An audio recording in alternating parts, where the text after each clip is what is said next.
Captain, welcome to Stowe Better's Elite TFO training. Today's operation is Hive Onslaught. Let's review objectives. The first objective of this TFO is to defeat the Queen's Guards, a mixed force of Borg cubes, tactical cubes, and spheres. Your team must complete this objective in under 10 minutes on Elite, and the overall mission must be completed in under 25 minutes. You must also keep one player alive at all times, with an optional objective of losing no player ships. Once the initial force is defeated, 2 Borg dreadnoughts will warp in. Defeat both vessels while keeping at least 2 players alive. Lastly, engage the Queen's command vessel. Once the Borg Queen's ship is destroyed, you will be prompted to scan for escape pods. If you're flying this mission for rewards, press F to scan and complete the TFO. Privately formed groups seeking to use this TFO for DPS testing can leave the map at this point without scanning, which will yield no mark or dilithium rewards, but also does not put the TFO on the standard 30-minute cooldown.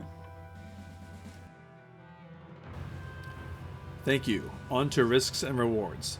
This TFO needs substantial coordination and team composition to play well on Elite, and the threat level is high due to the large number of Borg vessels in the opening group, as well as the Borg's Queen ship, which has a number of potent abilities, most notably Feedback Pulse.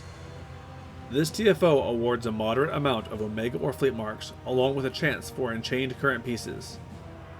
Lastly, this operation can be very short with a well-built team composition at 2 minutes or less, which is one of the reasons that this operation is used for DPS benchmark testing. The adversaries on this operation are Borg. Borg vessels have a powerful shield drain ability, so encounters with them need to account for low shield uptime. Additionally, energy builds must be aware that the Borg dreadnoughts have a chance of using Feedback Pulse, which deals damage to the player ship based on how much damage you're outputting. An Elite capable energy build can easily destroy itself. Even more dangerous is the Queen's ship, which uses a more potent version of Feedback Pulse. Your Science Bridge officer will inform you when she is about to use it, or you can watch for the blue Delta buff icon on her ship.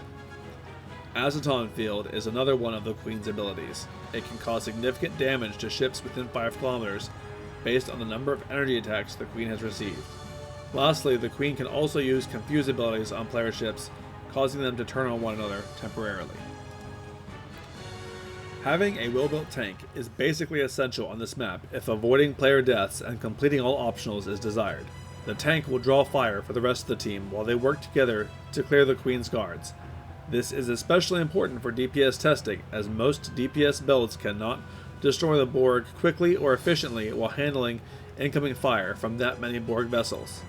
If energy builds are part of the team composition and a deathless or DPS chasing run is desired, it is highly recommended to bring a Science Career Captain as part of the team's composition.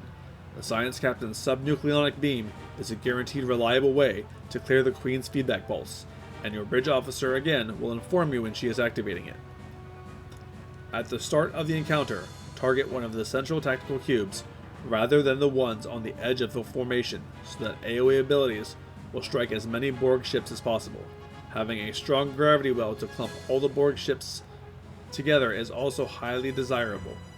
After fighting the initial group, moving south, as shown on the minimap, should allow players to methodically move their way through the Borg formation. If the team composition is primarily single target builds, care should be taken not to leave straggling cubes or spheres behind. The goal should be not to turn around. After the initial encounter, player vessels should be facing toward Dreadnought Vessel 2 if all Borg ships were eliminated without turning around in the first phase. Vessel 2 should thus be the focus, then Vessel 1 of 2, and then finally the Queen. Now, combat footage will be shown to illustrate the principles discussed previously. The goal of this section is not to illustrate perfect piloting, but provide an example of how to successfully complete the map with all objectives and without dying. For the vast majority of the player base, having a tank on this map will mean the difference between extreme struggle and powering through it with relative ease. This is one of the harder tanking challenges, especially if your damage dealers are below 300k. During the briefing, I pre-buff both of my emergency power abilities so they're active at the initial encounter. Once the briefing ends, fly in at full impulse and position between the 3 closest cubes with threatening stance active. This is where items that give additional health and resists, like going the extra mile and engineering fleet if you have it, should be used. Use all of your long cooldown buffs and console actives here, but try to space out big heals like the biomolecular shield generator rather than activating them all at once. It takes practice to know how much punishment your tank can absorb before you need to activate the next heal. Also, target and face tactical cubes to keep your torpedo spreads firing if you're using entwined tactical matrices for fire will uptime. Positioning in the first segment is a balancing act. Skirting the edges of the fight will result in some weapons not firing and not drawing enough threat, which can lead to your team dying if they're positioned more aggressively. Flying too far in will result in drawing fire from too many ships, which can result in a quick death for you and the rest of your team shortly thereafter. It is important to defeat the large group of spheres first before advancing too far into the group of defenders.